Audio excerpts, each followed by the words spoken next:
Indian economic updates.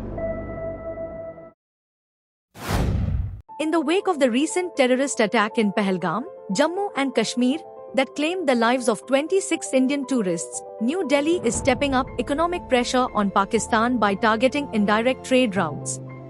The incident has reignited public and political calls to sever all remaining commercial ties, particularly those occurring through third-party nations. Despite near-frozen diplomatic relations, India's exports to Pakistan surged by 127% in 2024, reaching $1.21 billion, a significant jump from $530.91 million in 2023. In contrast, Pakistan's exports to India stood at under $1 million, making the bilateral trade overwhelmingly one-sided. Pakistan, which had suspended formal trade with India after the abrogation of Article 370 in 2019, has increasingly relied on Indian goods for essential commodities like pharmaceuticals, cotton, chemicals, food grains, and machinery. These products often reach Pakistan via indirect routes, through third countries like the UAE, Singapore, and Oman, where goods are relabeled in bonded warehouse to obscure their Indian origin. A report by the Global Trade Research Initiative, GTRI, estimates that over $10 billion worth of Indian goods enter Pakistan annually through such backdoor channels, nearly 10 times the volume of direct trade. India is now collecting detailed data on these rerouted exports, with plans to tighten regulatory controls and restrict such indirect trade. The Confederation of All India Traders has also announced a complete cessation of business with Pakistan, reflecting growing domestic resolve. These steps mark a strategic shift in India's economic diplomacy, using trade restrictions as a tool to combat cross-border terrorism and send a clear message that acts of violence will carry tangible economic consequences.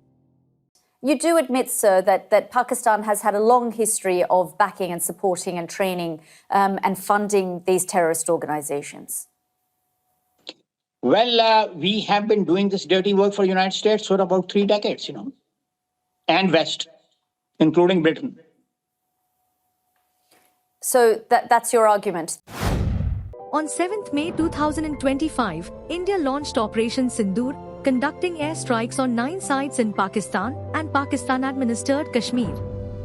This action was in retaliation for a terrorist attack in Pahalgam on 22nd April, which killed 26 people, mostly Indian tourists.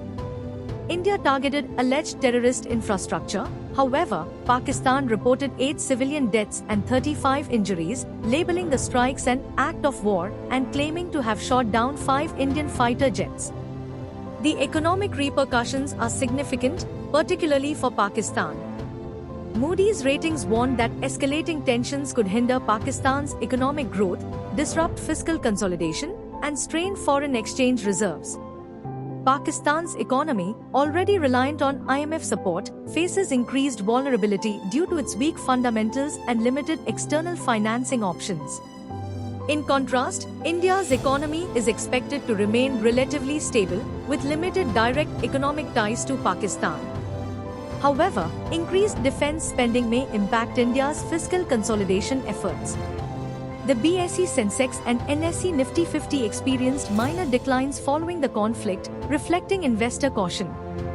The conflict has also led to the suspension of trade and visa agreements between the two nations, further straining economic relations.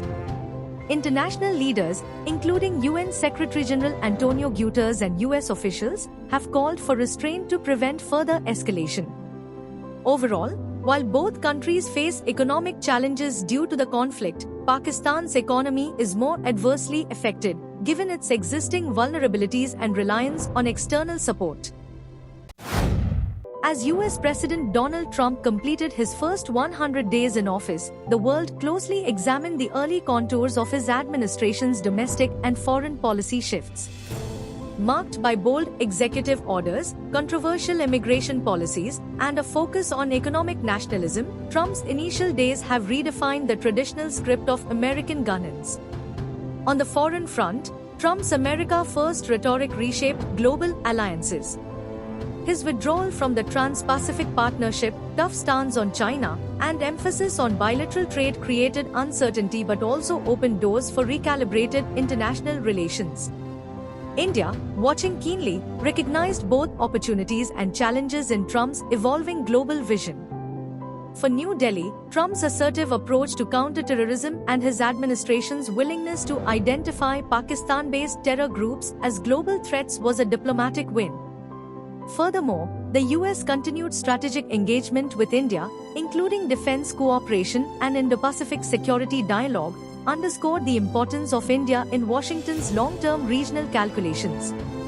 However, concerns surfaced over Trump's tightening of H-1B visa norms, a move that could directly impact India's $150 billion IT services sector and thousands of Indian tech professionals. The uncertainty surrounding trade policies and America's inward economic turn also posed questions for India's export-driven businesses. In sum, Trump's first 100 days brought seismic changes to Washington's playbook.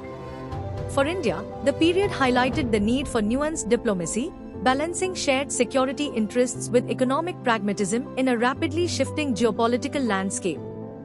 While Trump's populist policies introduced uncertainty, they also opened avenues for India to assert its role as a regional power and a key US partner in Asia. Under the Modi government, Indian Railways has undergone a remarkable transformation, bringing significant improvements to the sector. From launching high-speed trains to modernizing railway stations, the changes have greatly enhanced passenger comfort and convenience, leading to a notable surge in train travel.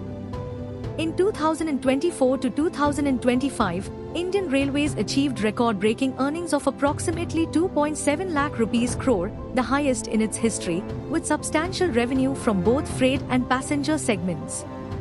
According to official data, around 735 crore passengers travelled by train last year, a 6% increase from the previous year.